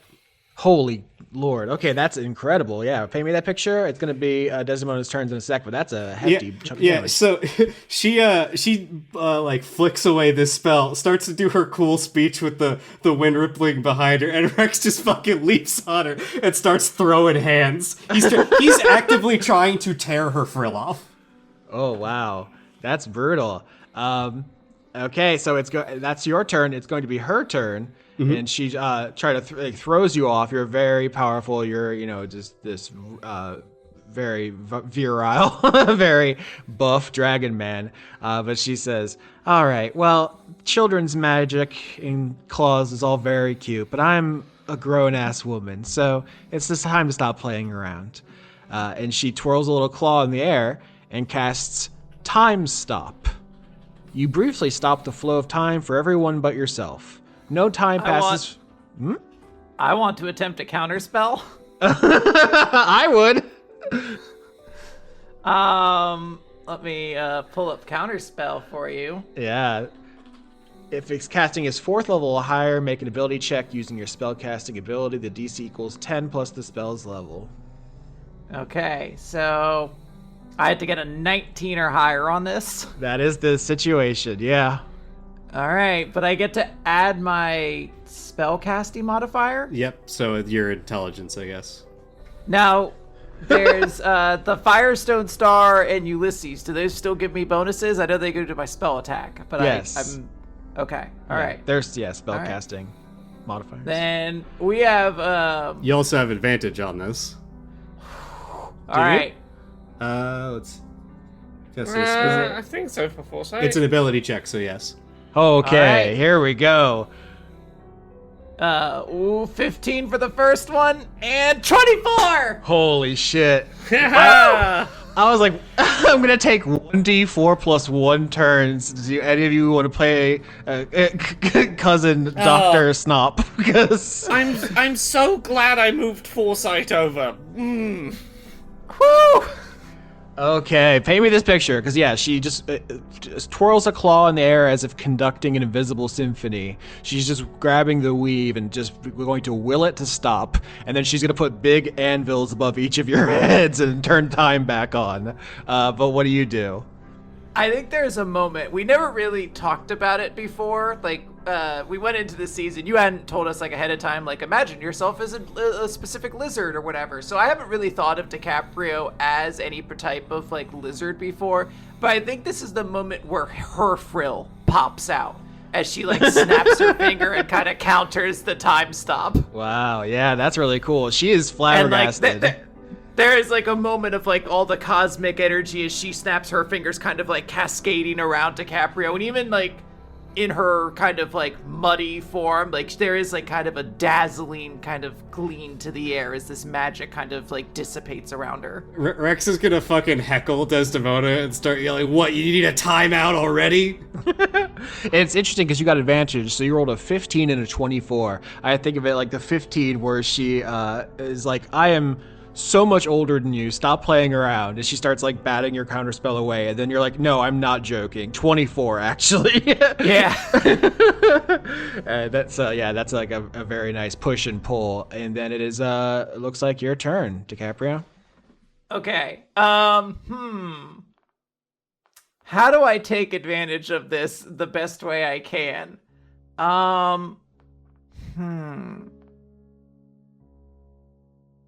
I could just try to save her sucker. I know she won't let it lose. But I'm trying to think if I have a way to deal damage or if I should spend my turn learning how to activate Neverendal's disc to find out if I can, like, manipulate it in some way so we don't all die here. Yeah, I will just say Neverendal's disc, as far as I'm aware, it deletes whatever mountain it's at. So there's not really anything to talk about. If you use it, everyone here is gone. So we got Ulysses out, but everyone else is going to cease to exist if that's what happens. What if you put her head and also the garbage bag of holding inside of it? I think if you reduce her to 1 hit point, or reduce her hit points to 0, then we can do something Looney Tunes, but not in the middle of the fight. Okay. Interesting. What if I cast Time Ravage on my mother? I mean, a creature you see within range makes a saving throw, Constitution saving throw, taking 10d12 on a failed save and half as much on a successful one. If they fail, the target also ages to the point where it only has 30 days left before it dies of old age. This is a spell from, I think, the Critical Role book, so they're on some shit. Oh, is it? Yeah. Okay, wild. I don't know that I saw that you had this. Did you add this recently, or has this been here the whole time? This has been there the whole time. I mean, I could take Time Stop instead if you wanted to be more thematic. I just grabbed spells that I was like, that sounds kind of cool. No, I think they're both thematic. These are like our two wizards of the season, really. Like traditional, and Time Stop is like and Time Ravage. Time stuff is kind of iconic for them. So I'll say if you want to do it, you can. I mean, I will follow the rules here. Yeah, I mean, you could just choose not to fail. So I will still do it because it'll deal damage at least. So it is a Constitution saving throw, and you are trying to get a 21 or higher. On a con? Yes, Constitution saving throw. Wow, you're not going to believe it. You're going to think I'm making this bonus up. It's from the book. I'm sure it's really high. Honestly, that's usually what dragons have a great one of. Holy shit, you failed. Holy shit. I did fail, but of course I'm going to use the legendary resistance to choose to succeed. But didn't seeing Hop's dope ass dire rat mount kind of use up all of her? Her legendary resistance. It squirted some of its famous musk onto it. She had to use her resistance to avoid. We can't have every turn in combat take 15 minutes as you all try to finagle every advantage. Can't we, Austin? Can't we? You will still take 40 damage as time does start to rip through Desdemona's body. Yeah, I think for a second there, it seems like it's overwhelming her defenses, and you see wrinkles creaking in, and then she gets a second wind of power and overcomes that.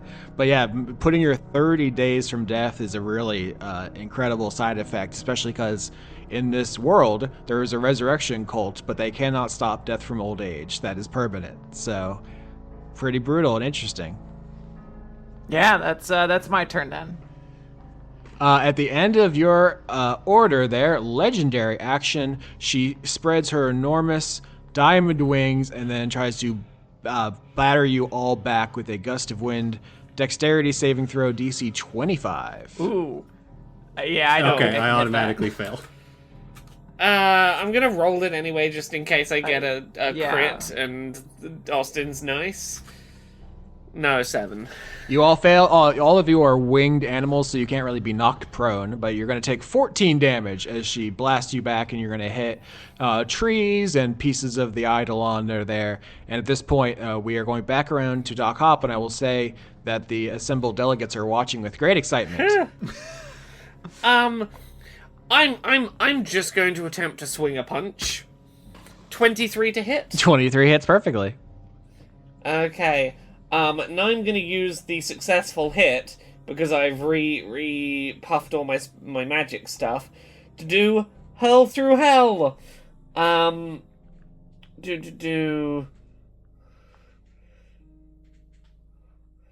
hit a creature with an attack, I'm gonna instantly transport the target through the lower planes. At the end of my next turn, it returns to the space it previously occupied, and takes 10d10 psychic damage. At the end of your next turn, so that means we're going to go all the way back around, which is interesting. 10d10 psychic. Everyone's got a turn to do buffing themselves or whatever, if there's anything like that they want to do. Okay, so two things. First, I'm going to roll 10d10 as you send Desdemona hurtling through a demiplane of fire. 56, an incredible hit. She is kind of an ice-aspected dragon, so she did not appreciate that. You all have 6 seconds to do something before she reappears, but there is going to be a layer action, which is all of you are peppered with dozens of arrows from elves from every corner of the mountain who have seen this fight happen, obviously. So dexterity saving throws yet again. Man, she's mean. 20.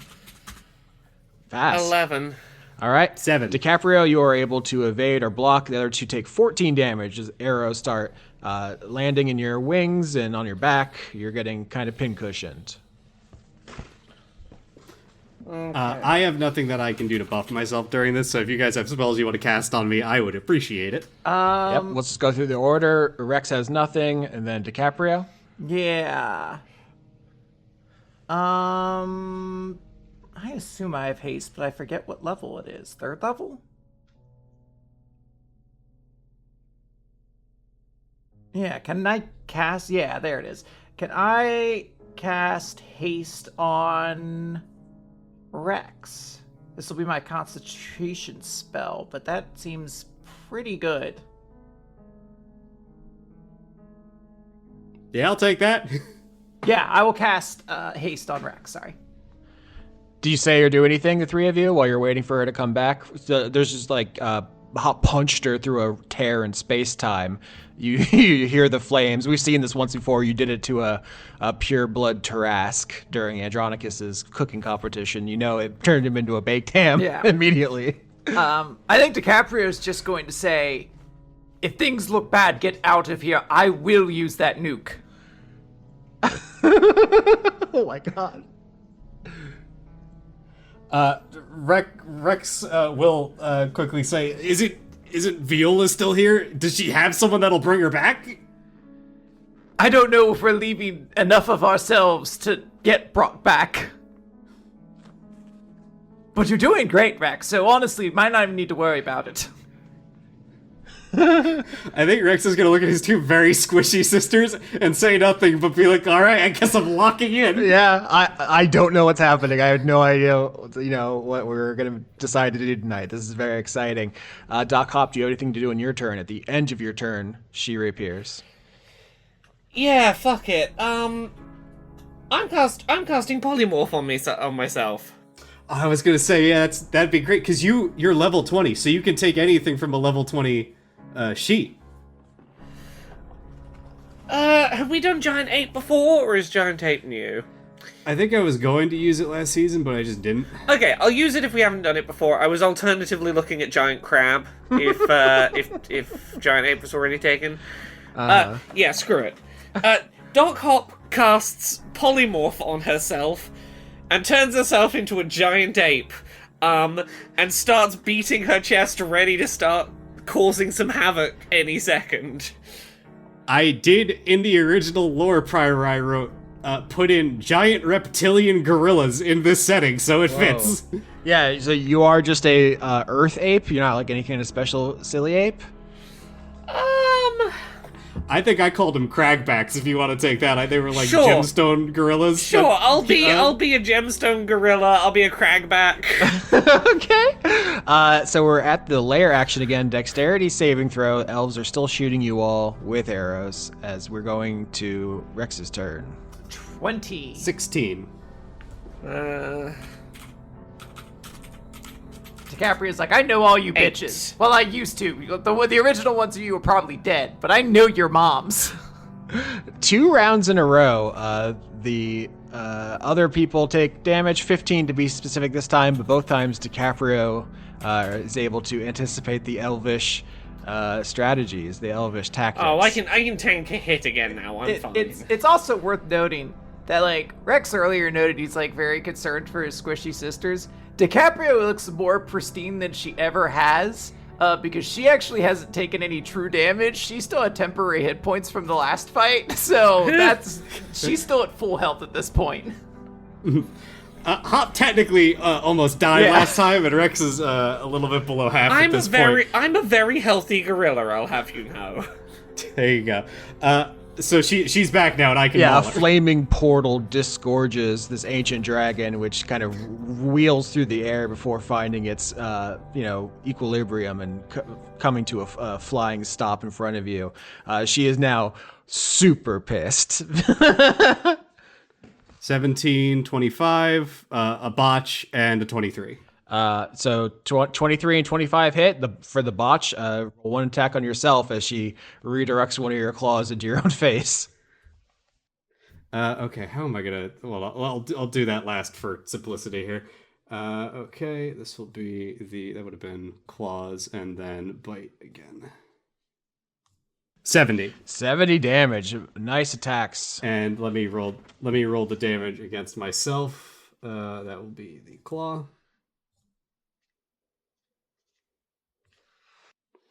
22, and then I take half of that fire damage because I'm resistant, but I'm punching myself with a ring that ignores it, so I'm just gonna take the whole thing. Okay. 20 minus 20. There we go. Rex basically, as she's falling out of the portal, tries to uppercut her, is what's happening here. Yeah. Nice. That's my turn. So I think for the first time in your entire memory, DiCaprio, you see your mom take any physical damage. I don't think you've ever seen her be harmed or bleed, but Rex knocks a scale off and just a trickle of blood comes out. And, I don't want to tell your character how they feel, but it's truly unthinkable that this could happen. I'm worried that it's just a single scale at this point, but we'll see how this goes. It is just a single scale. I'll say at the end of your turn, legendary action to spin 360 degrees and slam her tail into your abdomen. It's going to be a 23 to hit. Actually, I don't even need to use my reaction. That just misses. Rex is a very fun character. So she's going to beat her wings up to get the look at the three of you and to do her cone breath to hit all three.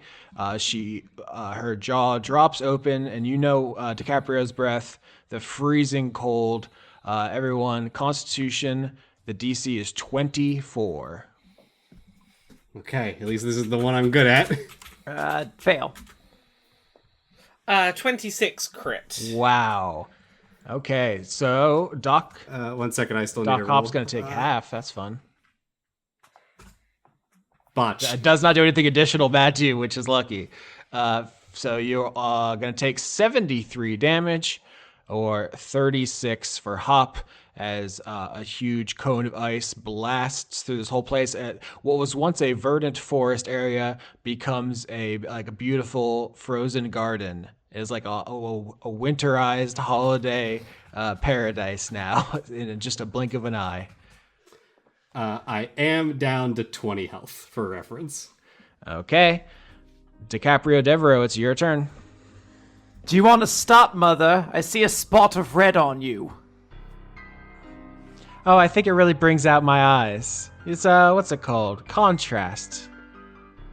Really? Looks like imperfection to me. Oh, how clever you are. Did you learn that at fashion school? While I was saving the world, by the way. Not taking care of your daughter, I see. She doesn't need me, apparently. No, she didn't need you.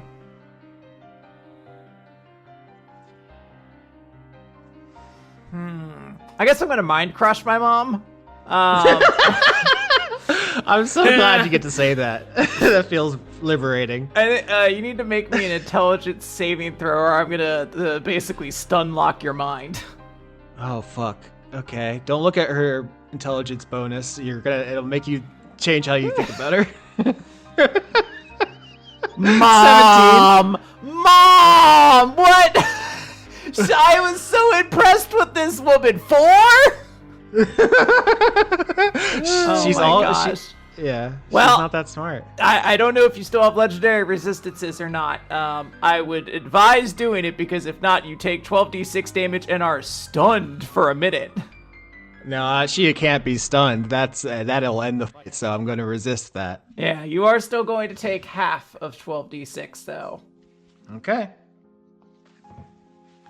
19, sorry. Sorry, let me do it again. 19, psychic damage, mental damage, super damage? I don't know what it is when your mind gets crushed. Yeah, she reels back because you say, you didn't raise your daughter. She, recoils a little bit. And she is going to, once again, flap her wings in an attempt to throw all these shattered trees and pieces of the Tiamat Eidolon through all of your bodies. Dexterity.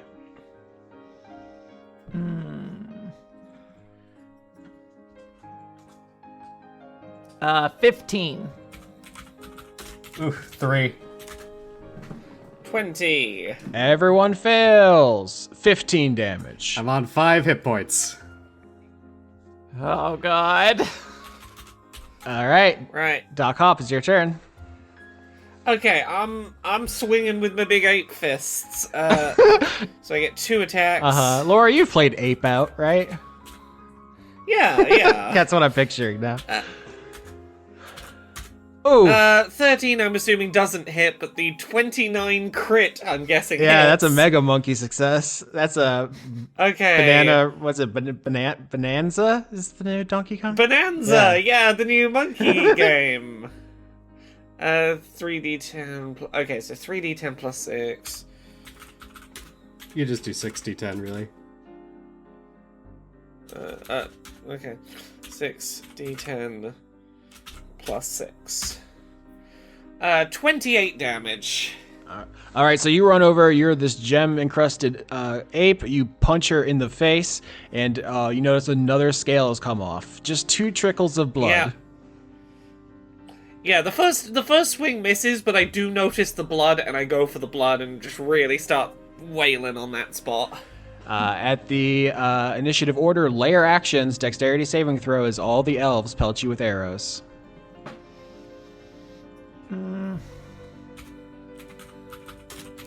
Ooh, okay, I'm going down. 23? That saves. 6, so I'm failing. 12 damage. Okay.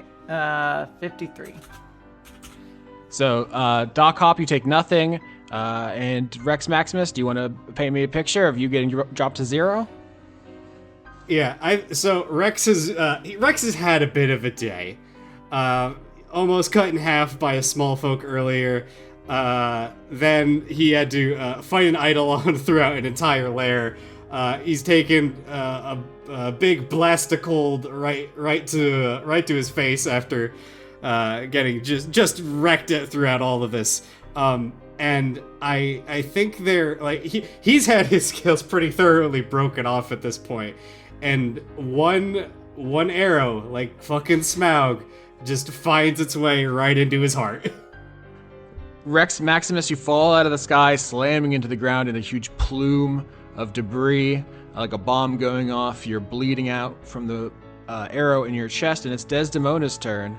And she turns to her daughter and says, "Look what you made me do to the boy. We were so close to a deal, but you had to satisfy your own ego with an apology. Do you feel good about yourself and your choices?" Can I cast Mind Crush on her again? No, it's not your turn. I know. Yeah, but she's being a bitch. Yeah. There isn't a bitch exception. Austin, you're the DM. You could make a bitch exception. I feel like I should be the bitch exception. Because I'm really that bitch. Yeah. So I think DiCaprio is going to say, "You've proven your point, but you're also starting to show you don't have much left in the tank. We could both get out of this without losing anything more."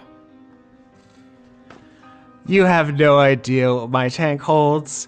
Either you're going to drop half the items and run away while all the genies laugh at you, or finish what you started. I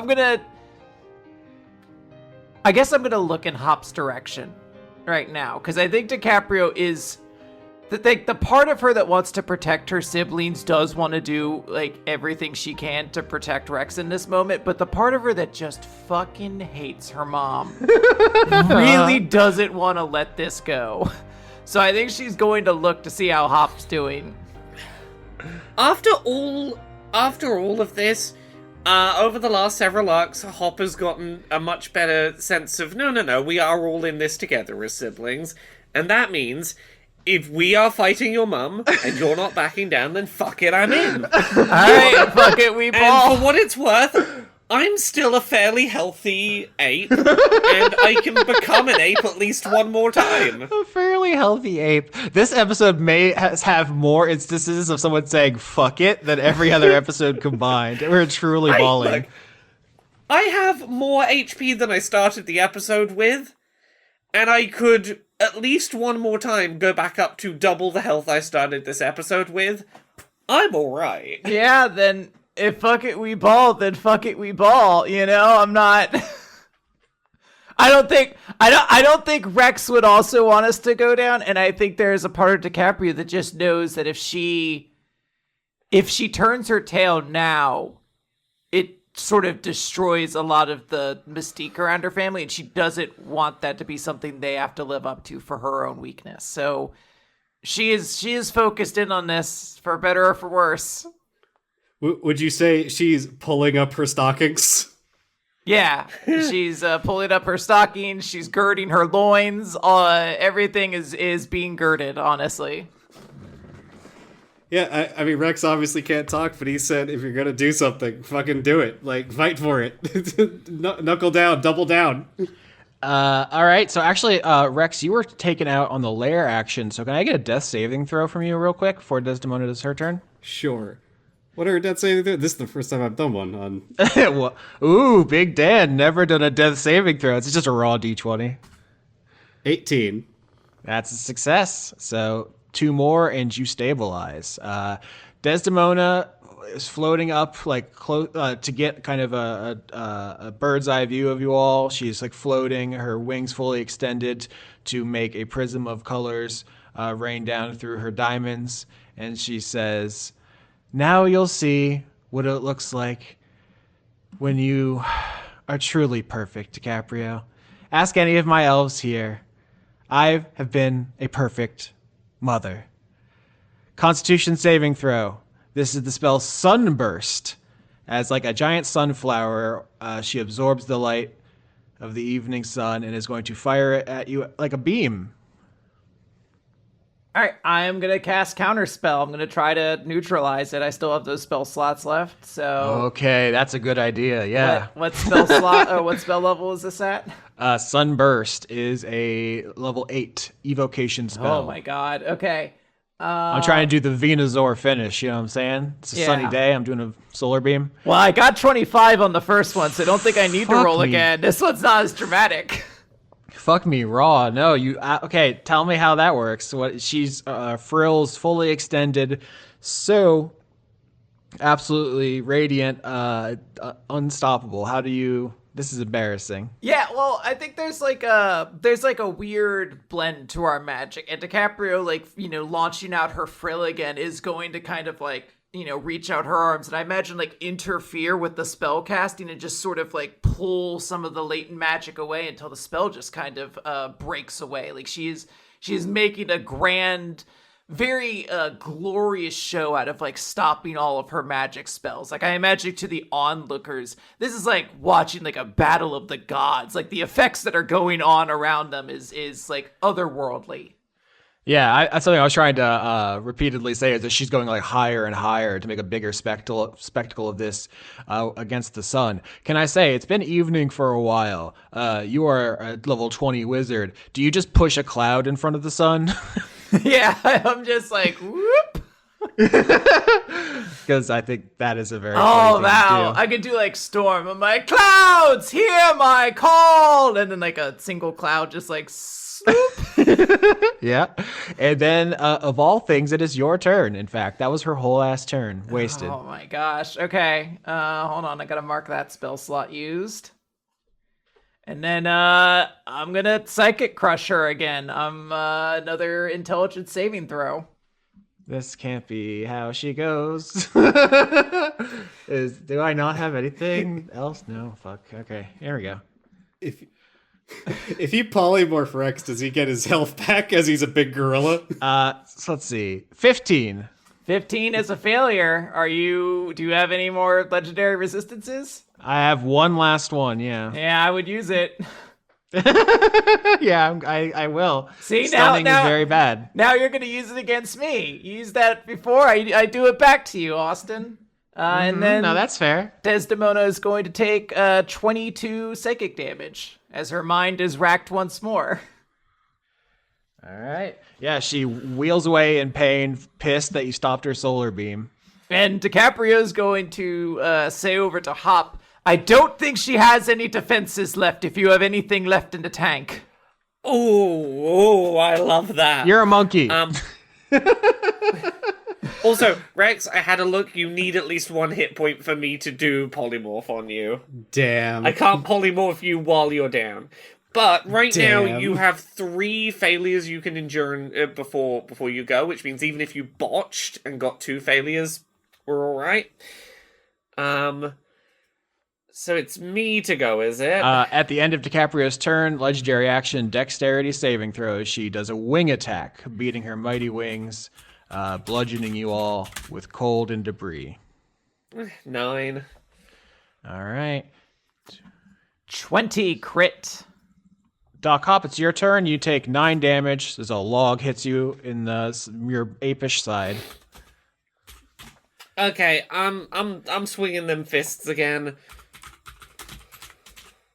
Okay, swing number 1, 13. Swing number 2, 17. Both of those miss.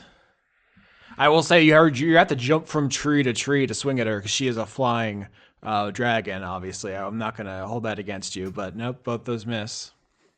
Yeah, no, okay, well, I frustratedly failed to swing, but I'm at least keeping the pressure on, forcing her to back off. If nothing else, I want to position myself so that I'm just, like, trying to lead her away from Rex's body. Just so that if Rex does stabilize, the fight is as far away from him as possible. Oh, that's a good thought, because, yeah, you definitely could have gotten him some failures if he gets caught in an AoE. Yeah, I'm trying to get the AoEs away from him. I will say lair action dexterity saving throws. The elves shoot all of you again. And also I rolled to recharge her breath weapon. I needed a 5 or a 6. I got a 1 previous turn and then a 5. So it is recharged. 22? That's going to succeed. 16. It's going to Boop.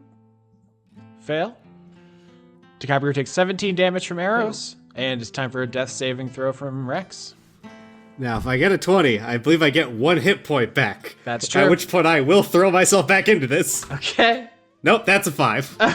You fail. So as you have 1 success and 1 failure on the ground there, you see Doc Hop lead Desdemona away, so when she unhinges her jaw, her frill fully maximally extended and charges up another ice breath. You're not caught in it. DC 24 Constitution to Doc Hop and DiCaprio. Okay. All right, then 13. Oh wait, I have advantage. 19. Both fail. No. And you take 67 damage. I mean, I'm down at that point.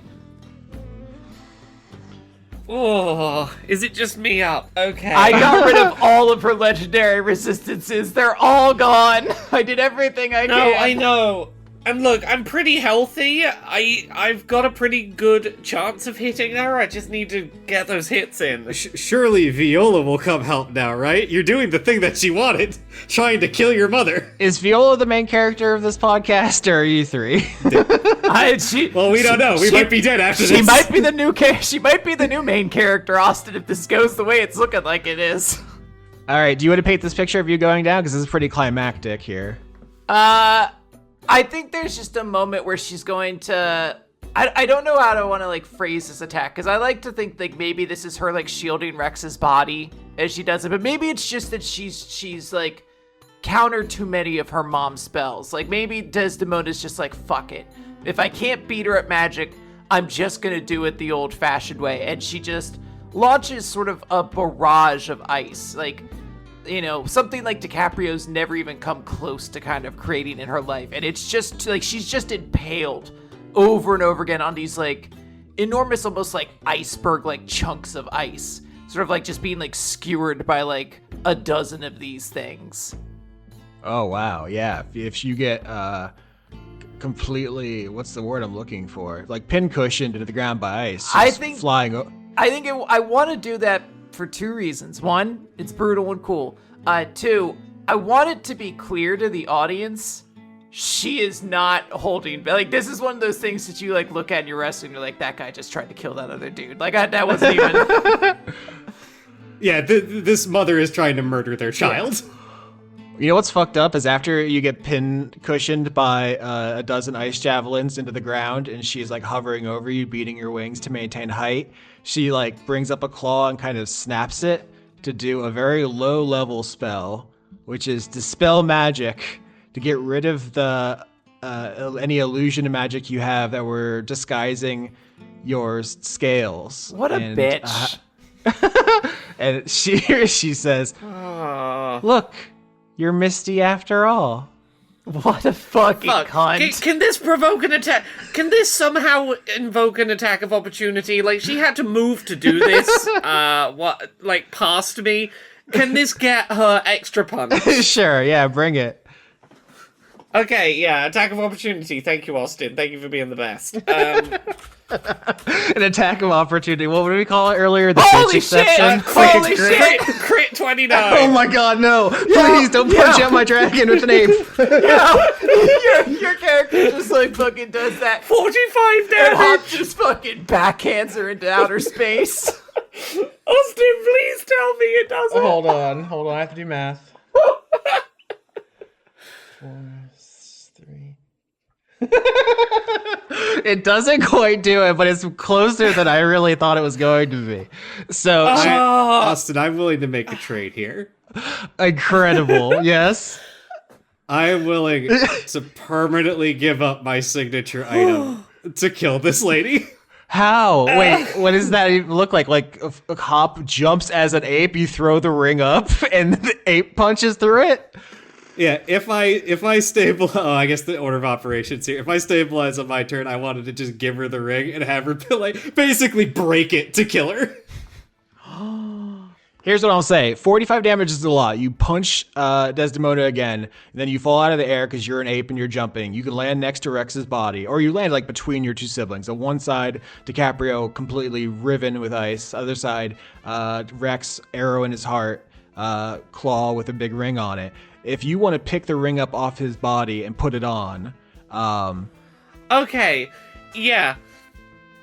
Okay. Without words, without King being conscious, without words, without Rex being conscious, I get the vibe that this is the right thing to do. I take the ring, despite not being attuned to it, and I go in for my 2 smacks.